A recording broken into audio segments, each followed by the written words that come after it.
마지막 11절까지를 봉독하겠습니다. 시편 95편 1절부터 같이 한 목소리로 봉독하겠습니다.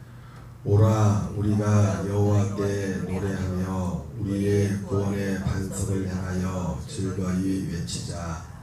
우리가 감사함으로 그 앞에 나가며 시를 지어 즐거이 그를 노래하자.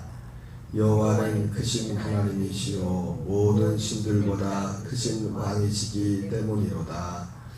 땅의 깊은 곳이 그의 손안에 있으며 산들의 높은 곳도 그의 것이로다. 바다도 그의 것이라. 그가 만드셨고 육지도 그의 손이 지으셨도다. 오라 우리가 굽혀 경배하며 우리를 지으신 여호와 앞에 무릎을 꿇자. 그는 우리의 하나님이시요 우리는 그가 기르시는 백성이며 그의 손이 돌보시는 양이기 때문이라. 너희가 오늘 그의 음성을 듣거든 너희는 무리바에서와 같이 또 광야의 마사에서 지냈던 날과 같이 너희의 마음을 완악하게 하지 말지어다. 그때 너희 조상들이 내가 행한 일을 보고서도 나를 시험하고 조사하였도다. 내가 40년 동안 그 세대로 말미암아 근심하여 이르기를 그들은 마음이 미혹된 백성이라 내 길을 알지 못한다 하였도다. 그러므로 내가 노하여 맹세하기를 그들은 내 안식에 들어오지 못하리라 하였도다. 아멘.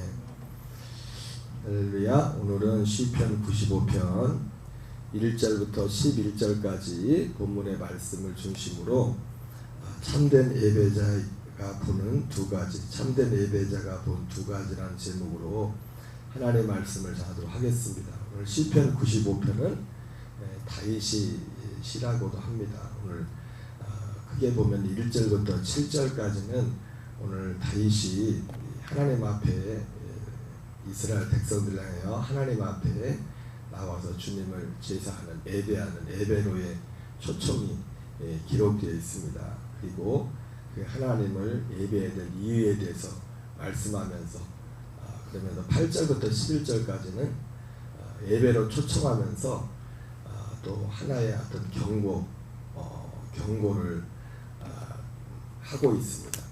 이 말씀을 통해서 이 예배자가 누군가를 지금 오라 우리가 여호와께 노래하며 우리의 구원의 반석을 향하여 즐거이 외치자 이렇게 1절부터 7절까지 이렇게 초청을 하고 있는데 오늘 이 본문 속에서 우리가 이 행간 속에서 볼 수 있는 게 뭐냐면 이 다윗은 오늘 자기가 하나님을 이렇게 나와서 하나님을 이렇게 찬양하며 예배될 분명한 이유를 알고 있었습니다. 그 이유를 알고 있었고 그리고 많은 사람들을 그 예배 자리로 오라 우리가 여호와께 노래하며 우리의 구원의 반석을 향하여 즐거이 외치자 이렇게 말을 할 때 이 다윗이 누군가를 이렇게 초청할 때는 자기가 모르는 것을 향해서 초청하는 게 아니라 먼저 그 자기가 지금 그 자리에 서 있는 겁니다. 지금 그 자리에 서 있는 것이고 지금 초청을 받는 이스라엘 그들의 입장을 보면 자기가 다윗의 눈에 볼 때는 이 사람들이 아직 지금 여기에 이것까지 이르지 못하는 상태예요. 그래서 오늘 이 다윗이 지금 이스라엘 백성들 지금 다윗에게 초청하는 그들의 얘기가 아니지만은 그 조상들의 얘기를 끄집어낸단 말이에요. 조상들의 얘기를 끄집어낸다는 거 뭡니까? 지금 이 사람들도 지금 그런 모습이 있기 때문에 조상들의 모습을 지금 끄집어내는 겁니다. 이것은 누구만 할 수 있냐면 그게 보이는 사람만 이렇게 할 수 있는 거예요. 우리가 그 에베소 2장 8절에 보면 너희가 전에는 어둠이더니 이제는 주 안에서 빛이라. 빛의 자들처럼 행하라 했을 때 이 사도 바울이 이 말을 할 때는 어떤 한 사람이 어두운 가운데 있을 때하고 먼저 기본적으로 자기 자신이 어두운 가운데 있을 때와 빛 가운데로 왔을 때 이거 분명한 경계선이 있고 그걸 알고 있는 거면 내가 어둠에 있다가 빛 가운데로 왔다는 것을 그리고 어두운 가운데 있다가 내가 빛 가운데 왔다는 그 진짜 내용이 무엇인지 그리고 어떻게 해서 내가 지금 이 빛 가운데 온 것인지 여러분 우리는 이 모든 것을 그러니까 다윗이 하나님을 찬양할 때 오라 우리가 여호와께 노래하며 우리의 반석을 향하여 즐거이 외치자 했다고 했을 때 뭐 앞뒤 없이 이 하나님께 즐거이 외치자고 한 게 아니라 그가 하나님께서 그에게 주신 그 은혜, 그 안에서 하는 것입니다. 그런데 다윗이 볼 때 그러니까 두 가지를 보는 겁니다. 하나는 다윗뿐만 아니라 지금도 마찬가지. 누군가 우리가 예수님 믿읍시다, 우리가 이 하나님 앞에 이렇게 예배하시다 할 때는 누군가를 향해서 초청할 때는 먼저 내가 그걸 봤기 때문에, 그 자리에 지금 와 있기 때문에 먼저 그거를 그 하나님 앞에 예배하는 분명한 그 자리를 먼저 보고 그 안에 있어야 되고, 그럼 그 안에 들어오게 되면 두 번째 보는 게 있죠. 그죠? 뭘 봅니까? 그 자리에 오지 못한 사람이 보이는 거예요. 교회에 나왔을지라도 내가 교회에 나와 있을지라도 똑같은 교회 안에 있을지라도 우리가 뭐 이걸 가지고 누구를 판단하고 그러려는 게 아니라 이 안에 오면은 그게 보이는 겁니다. 믿음이란 것이. 이 사람이 지금 어느 자리에 있는지. 골로새서 1장 13절 14절에도 그가 우리를 흑암의 권세에서 건져내사 그의 사랑의 아들의 나라로 옮기셨으니, 다 똑같은 바울이 기록한 거지만은 너희는 전에 어둠이더니 빛의 자녀라. 내가 빛의 자녀가 어디서 그의 사랑의 아들의 나라로 옮겨졌어. 빛의 자녀가 됐어. 그러면 빛의 자녀가 됐다. 그 사람이 하나님의 나라, 그의 사랑의 아들의 나라로 옮겨졌다. 이 옮겨진 사람은요, 옮겨지기 전과 그 후를 알아요. 그리고 뭘 보면 그것만 보는 게 아니라 자기는 거기 있었기 때문에 거기 있는 사람들의 상태가 어떻다는 걸 압니다. 알아요. 그래서 두 가지가 보이는 거예요. 오늘 다윗이 하나님 앞에 오라 우리가 이제 1절부터 7절까지가 그런 다윗 자신의 어떤 그 자리에 서 있는 다윗의 그 백성들을 향한 어떤 초청이라고 한다면, 즉 8절부터 11절까지는 지금 초청을 받는 그 사람들이 지금 어떤 면에서 보면 지금 그 자리에 서 있지 못한 거예요. 그래서 오늘 좀 부정적인, 경고적인 그런 말씀을, 경고적인 말을 한다는 것은 아직 그 자리에 와 있지 못하다는 거예요. 다윗이 본 그것을, 다윗이 봤던 것으로 표현한다면 그들은 보지 못했다는 거예요. 그래서 오늘 뒤에도 보면 그런 표현이 나오지 않습니까? 하나님이 그들의 마음이 미혹되어서 하나님의 길을 알지 못하였다. 하나님의 길을 알지 못하였다. 여러분, 참된 예배자가 되려면 그분의 길을 알아야 돼요. 그분의 길을 알아야 참된 예배자가 될 수 있어요. 예수님이 사마리아 수가성에서 여인을 만났을 때도 그 여인과의 대화 가운데, 그 여인과의 대화가 뭡니까? 결국 길에 관한 겁니다. 그러면서 그 길에 관한 얘기를 하다 예수님이 그때 끄집어낸 게 뭡니까? 예배 얘기하잖아요. 이 산에서도 말고 예루살렘에서도 말고 아버지께 예배할 때가 원하니. 그러면서 그 지금 다 이 사람하고 예배한 그 여인과 이야기했던 그 이야기가 다 뭡니까? 결국 길에 가는 거였어요. 그리스도에 가는 거. 오실 그이가 당신입니까? 오실 그이가 당신입니까? 오실 그이라는 건 뭡니까? 약속된 분이라고, 약속된 거. 약속된 예수 그리스도가 오셔서 오실 그이. 모든 성경을 다 이루셔서 그분이 오셔서 결국은 모든 과정을 거쳐서 우리 안에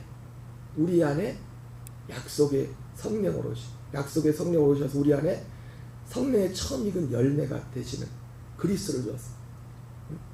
갈라디아 2장 10절을 우리의 삶에 이루시는, 그 일을 이루시러 오시는 예수 그리스도. 그래서 조금 있다가 제자들이 그 여인과 대화하는 사이에 먹을 거 구하러 갔잖아요. 갔다가 와서 보니까 먹을 걸 구해서 제자들과 또 예수님 얘기하는 가운데 뭘 드셨나? 그러니까 아니야, 나는 너희들이 알지 못하는 양식이 있어. 내 양식은 아버지께서 하라고 한 그 일을 이루는 게 내 양식이야. 아버지께서 이렇게 하죠. 그러면서 뭐라고 합니까? 보라, 밭을 봐라, 휘어져 다 추수하게 됐다. 너희 앞선 사람들은 수고하였고 너희는 수고한 것에 지금 그냥 찬에 숟가락만 얻는 시기다. 사도들이 수고를 하지 않았다는 게 아니라 그 오실 그이에 대해서 그분이 오셔서 우리에게 이루실 우리를 하나님의 아들로. 그래서 제가 그 요한복음 4장 말씀을 가지고 관련된 말씀을 히브리서 11장 39절 40절 베드로가 베드로서 1장 10절 이하에 똑같이 표현하죠.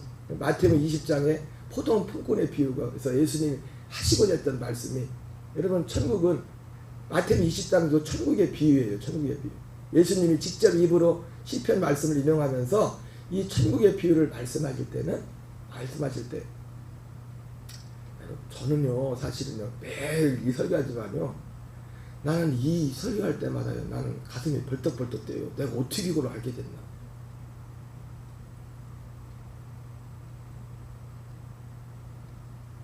그리고 다윗이요 지금 이 이스라엘 백성들한테 지금 오라 지금 예배를 초청할 때는요 그런 마음이 있는 거예요. 하나님 이 감격 이거 감격에 몰입해가지고 내가 이걸 어떻게 알게 됐지? 하나님을 어떻게 알게 됐지? 초청을 하면서 근데 지금 이 초청을 받는 사람들은 그냥 눈만 꺼먹어는 것 같아. 그래가지고 너희가 오늘날 그의 음성을 듣거든 너희의 마음을 강팍하게 하지 말라. 여러분 그의 음성을 듣는다는 게 뭡니까? 기도하다 그거 아니에요. 그건 어떤 큰 것이 어떤 부분이 될 수 있지만 그의 음성은 뭡니까? 이 말씀을 그대로 히브리서에서 인용하지 않습니까? 사도들이 그의 음성을 듣거든 너희의 마음을 강팍하게 하지 말라. 그의 음성이 뭡니까? 물론 히브리서 4장에서 이 말씀을 그대로 갖다 이 8절부터 그 말씀을 그대로 갖다 인용해요. 너희가 그의 음성을 듣거든. 예수님도 내 양은 내 음성을 듣는다고 했죠. 그죠? 그 음성이 뭐냐면 복음에 관한 말, 진리. 히브리서에서 그 얘기를 하잖아요. 진리. 이 사람들이 유대 그리스도인들이 진리에서 벗어나가지고 다시 이제 옛날 그때는 아마 성전이 없어서 불타고 난 이후니까 성전이 안 보였잖아. 다시 성전 제사에 대한 어떤 그리움을 가지고 그때 사도가 뭐라 합니까? 그거 하지 마라. 그거는 그림자다. 성전은 그림자야. 진짜 우리가 들 것은 그 성전은 그림자. 이것은 현재 우리를 위한 비유야. 예수님께서 제물로 오셔서 죽으시고 물론 히브리서는 이 제단보다도 이제는 성소에 집중하고 있죠. 승천하신 제사장에 대해서. 제사장이 염소와 송아지 피가 아니라 히브리서 9장 10장 이렇게 가면서 하나님의 이 창조에 속하지 않는 여러분 믿음으로 한다는 게 뭐냐면 진짜 믿음을 한다는 거 뭐냐 이런 거 하나하나를 이거 눈에 보이지 않는 거잖아요. 그렇지 않습니까? 이거 여기에 내가 연합하는 거 상상을 요즘 마인드맵이라는 걸 제가 보였지만은 상상 이 성전 이걸 과정을 보면서 그래 예수님이 번제단에서 십자가에 죽으셨는데 나도 그 번제단에 죽으신 예수님과 함께 난 거기서 난 죽었어. 내 질병도 내 죄도 내 어둠도 내 세상에 속한 모든 것도 다 죽었어. 그리고 그분이 그 과정 하나하나면서 거기에 그 연합할 때 우리가 하나님이 약속한 하나님의 그 원하신 하나님의 뜻. 여러분 하나님의 뜻은 이겁니다. 하나님의 뜻은 이렇게 사는 게 하나님의 뜻이 이렇게. 하나님의 뜻은 그래서 히브리 10장에서 내가 아버지의 뜻을 행하라 했습니다. 아버지의 뜻은 첫째 것을 폐하고 둘째 것을 세우려 하십니다. 제가 시간마다 이런 얘기를 하는 이유는 뭐냐면 이 자체로서도 내가 막 가슴이 벌렁벌렁거리고 이 감나지만 이걸 내가 말하지 않고 하지 않으면 나도 이 안에서 계속 머무를 수가 없어요. 이 진리 안에 행할 수가 없어요. 계속. 베드로가 그랬던 것처럼 사도 베드로가 여러분 이걸 계속 전하는 이유는 뭡니까? 단순히 지식으로 이걸 알고자 하는 이게 사는 것이기 때문에 그래요. 사는 것이기 때문에. 그래서 사도 베드로도 뭐라 합니까? 여러분들이 사도 베드로가 베드로후서에서 자기의 장막을 벗을 날이 얼마 안 남은 걸 알면서도 알았을 때 제가 여러분한테 이 세상을 떠나기 전에 드릴 말씀인데 새로운 것을 말씀을 드리려는 게 아닙니다. 여러분들이 이미 알고 있고 그 안에 살고 있지만은 그래도 내가 여러분들에게 또 할 말은 이거밖에 없습니다. 왜? 본인을 위해서도 그렇고 지금 말씀을 받는 그 베드로에게 말씀을 받는 그 사람들도 왜? 이게 단순 지식이 아니라 사는 것이기 때문에 이렇게 살아야 되기 때문에 이 안에서 살아야 되기 때문에. 이 안에서 살고, 그래서 로마서에서 하는 게 뭡니까? 마음의 본을, 교훈의 본을 마음으로 순종하여. 이 교훈의 본을 마음으로 순종하여. 마음으로 순종하는 게 뭡니까? 마음으로 순종하려면 이걸 믿어야죠. 이 보이지 않는 걸 믿어야죠. 어? 너희가 죄에 대한 죽은 자여 의에 대한 산자로 여길지어다. 죄에 대한 죽은 자여 의에 대한 산자로 여길지어다. 물론 어떤 교훈의 본에 어떤 가장 큰 매김의 일 부분을 쓰기지만 그 원리 자체가. 그래서 오늘 시편 95편을 통해서 우리는 참된 예배자가 본 두 가지. 참된 예배자는 항상 이 두 가지가 보이는 거예요. 진짜 길이 보이고, 진짜 길이 뭔가가 보이고, 그리고 본인이 그 길 안에 서 있고, 그리고 두 번째는 이 길 안에, 이 길을 알지 못하는 아직, 이 길에 서 있지 못한 그 사람들이 보이는 거예요. 보이는 거예요. 그런 안타까움과, 그런 오늘 시편 95편에는 어떤 그런 안타까움과 간격 가운데 있어요. 여러분, 하나님은 오늘도 그래서 그 수가성 여인한테 하나님은 이제 하나님께 예배할 때가 오나니, 신령과 진정으로 예배할 때가 오나니, 하나님은 영이시니 예배한 자가 신령과 진정으로 예배할지니라. 그 예배에 관한 말씀을 하는 겁니다. 누가 이 하나님이 받으신 예배를 드릴 수 있느냐? 예. 그 양식을 먹는 자들이에요. 그 양식. 그 양식. 그 선지자들이 그 요한복음 4장에서 그렇게 수고하며 애썼는데 그들은 수고하였고 너희는 수고하는 것에 그냥 숟가락만 있는 거야. 그들이 그때까지 히브리서 1장 1절 2절에 말씀했던 옛적에 하나님이 선지자를 통하여 우리 조상들에게 여러 부분과 여러 모양으로 말씀하셨는데, 여러분, 하나님은요 이거 하나만 말씀하셨어요. 아니, 사도 바울이 말하잖아요. 그렇게 성경이 힘들고 복잡한데, 물론 거기 숨겨져 있죠. 내가 어려서부터 성경을 알았나니 성경은 능히 그리스도 예수 안에는 믿음으로 말미암아 구원에 이르는 지혜가 있게 합니다. 사도 바울이 말했을 때 이 구원이라고 할 때, 이 구원이라고 했을 때 그 구원은 뭐냐면 이 일이 우리 안에서 이루어지는 거예요. 이 약속이. 이 약속 안에 사는 거예요. 그래서 구원을 이루어가라고. 아니, 죄사함이 구원의 끝이라면 뭐 구원을 이루어가라고 그런 말을 뭐라고 합니까? 구원을 이루어가라는 말에 자랑한다고 그리 표현하겠죠. 진짜 구원은 어떤 구원일까지? 부활의 몸을 이룰 때까지. 구원의 완성을 해서 그리스도와 같은 부활의 몸을 입는 거예요. 그 부활의 몸은 어떻게 해요? 그 부활의 몸도 다 달라요. 바울은 그걸 봤어요. 그래서 뒤에 것은 잊어버리고 앞에 더 나은 부활을 얻게 하게 해요. 자기가 빌립보 3장에서 계속해서 그 일을 향해서 가고 있다고 말했어요. 여러분, 이런 말씀 앞에 우리의 마음을 강팍하면 안 돼요. 오늘 그의 음성을 듣거든. 이게 하나님의 음성이에요. 진짜 하나님의 음성은. 우리에게 생명을 주는 음성. 우리를 생명 안에 살게 하는 음성. 예수님이 내 양은 내 음성을 듣는다고 했을 때 그 말씀이 뭡니까? 예수님이 와셔도 하신 말씀 그 말씀 했잖아요. 그러니까 그런데 안 듣잖아요, 유대인들은. 그리고 그렇게 예수님을 임금사모로 했던 수많은 사람들도 그 소리 안 듣잖아요. 예수님 앞에서 단지 어떤 인생의 문제를 해결하는 그 소리만 들으려고, 인생의 문제만 해결받으려고 하지. 그 소리는 안 듣잖아요. 근데 예수님은 그것이 가장 큰 죄라고 하잖아요. 가장 큰 것이라고. 자, 우리 그런 내용이에요. 한번 읽고 마치겠어요. 1절부터 같이 읽겠습니다. 시작. 오라, 우리가 여호와께 노래하며 우리의 구원의 반석을 향하여 즐거이 외치자. 우리가 감사함으로 그 앞에 나가며 시를 지어 즐거이 그를 노래하자. 여호와는 크신 하나님이시요 모든 신들보다 크신 왕이시기 때문이로다. 땅의 깊은 곳이 그의 손 안에 있으며 하늘의 높은 곳도 그의 것이로다. 바다도 그의 것이라. 그가 만드셨고 육지도 그의 손이 지으셨도다. 오라, 우리가 굽혀 경배하며 우리를 지으신 여호와 앞에 무릎을 꿇자. 다윗은 물론 오늘 이 시편에서는 하나님에 대해서 어디 하나님, 창조자 하나님, 나를 지으신 하나님, 우리를 애굽에서 이끌어내시고 구하신 그런 그 하나님에 집중하고 있습니다. 예. 이 믿음은 너무나, 이것을 히브리서에서는 그리스도의 도의 초보라고 하는 거예요. 죽은 행실을 회개하는 것, 하나님께 대한 신앙과 심판과 영원한 부활에 관한 이들 이걸 그리스도의 도의 초보. 이 믿음이 이 속에 왔다는 것은 하나님께 그 사람이 회개했다는 겁니다. 회개한 자에게 오늘 하나님, 물론 회개도 제가 항상 말하지만 믿음이 있어야 회개하는 겁니다. 이게 믿어져야, 회개라는 게 막 울고불고 한다고 그게 회개가 아니에요.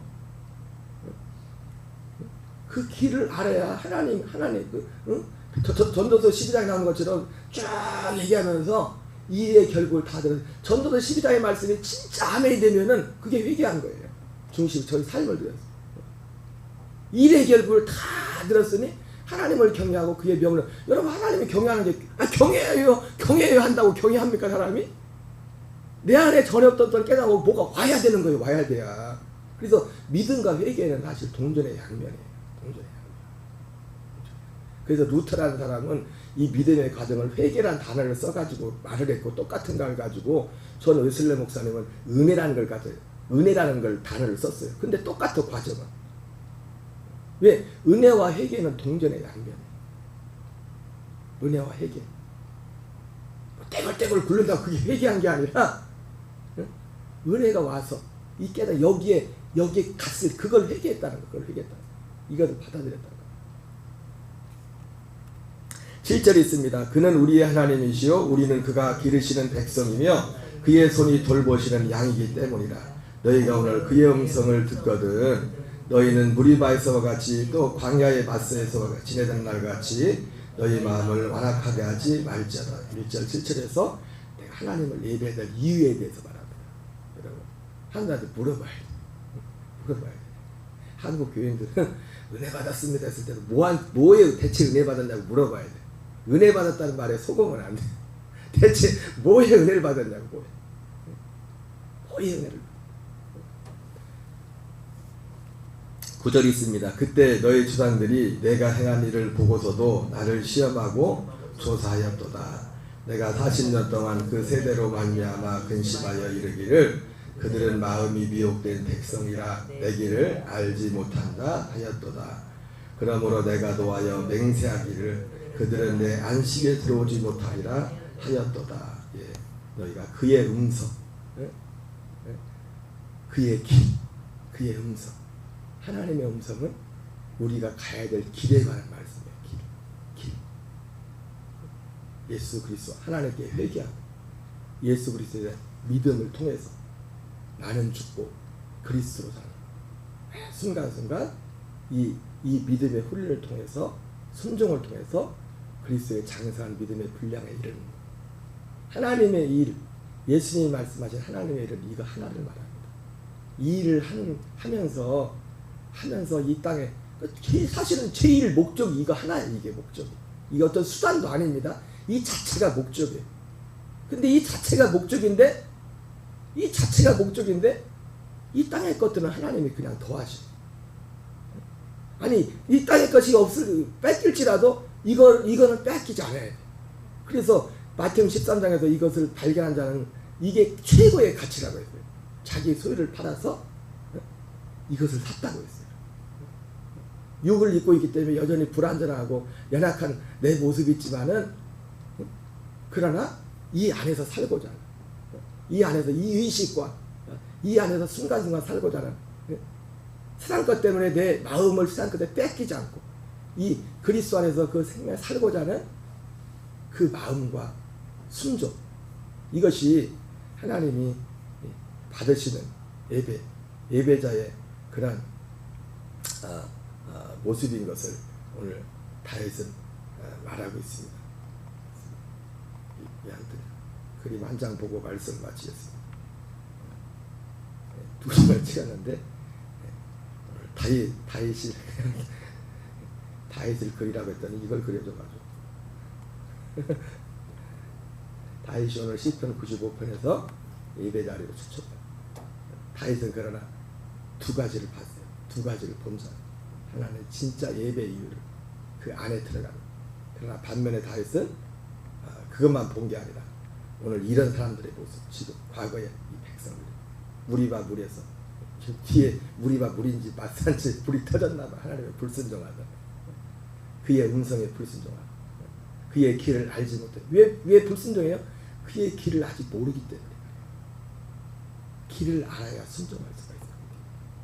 오늘 이 축복이 우리 모두에게 이 더해지고 더해지는 은혜 위에 은혜라 말했던 것처럼 이 축복 위에 축복이 더해지는 은혜가 있기를 주의 이름으로 축원합니다. 우리 주기도문으로 마치겠습니다. 하늘에 계신 우리 아버지여, 이름이 거룩히 여김을 받으시오며 나라의 마옵시며 뜻이 하늘에서 이루어진 것 같이 땅에서 이루어지이다. 오늘날